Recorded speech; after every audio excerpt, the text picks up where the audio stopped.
Hello दोस्तों, नमस्ते, प्रणाम, जय श्री राम जी। आप सबके स्वागत करती हूँ दोस्तों अपना यूट्यूब चैनल में। तो आज मैं बहुत ही प्यारा जिउतिया मैया पचरा गीत लेकर आई हूँ। आप लोग जरूर सुनिएगा, अच्छा लगेगा तो छोटा सा प्यारा सा कमेंट कर दीजिएगा। शुरू से लेकर अंत तक सुनिएगा। तो चलिए मैं सुनाने जा रही हूँ, बने रहिएगा हमारे इस गीत को सुनने के लिए।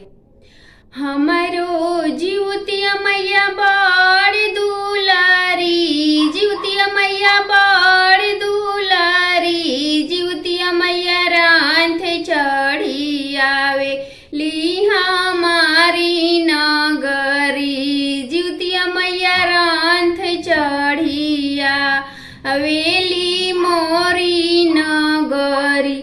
जहु हम जंती जिउतिया मैया आई है मोरी नगरी, जिउतिया मैया आई है मोरी नगरी, जिउतिया मैया चारे से डगरी बाहर रखती, जिउतिया मैया चारे से डगरी बाहर रखती, जिउतिया मैया फूलावा से डगर सजाए रखती।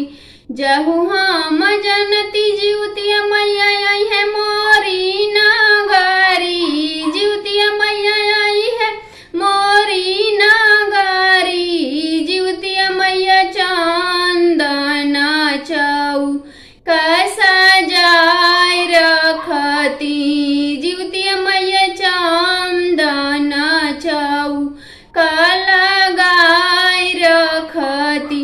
जहु हम जनती जिउतिया मैया आई है मोरी नगरी, जिउतिया मैया आई है मोरी नगरी, मैया फल फूल अक्षत भोगावा लगाए रखती, जिउतिया मैया फल फूल अक्षत भोगावा बनाए रखती। हमरो जिउतिया मैया बड़ दुलारी, जिउतिया मैया बड़ दुलारी, जिउतिया मैया रांध चढ़ी आवेली मोरी नगरी, जिउतिया मैया रांध चढ़ी आवेली मोरी नगरी। जहु हम जंती जिउतिया मैया आई है मोरी नगरी, जिउतिया मैया आई है मोरी नगरी, जिउतिया मैया फूलावा से रोडवा सजाए रखती, जिउतिया मैया चारे से डगरी बाहर रखती, जिउतिया मैया फूलावा से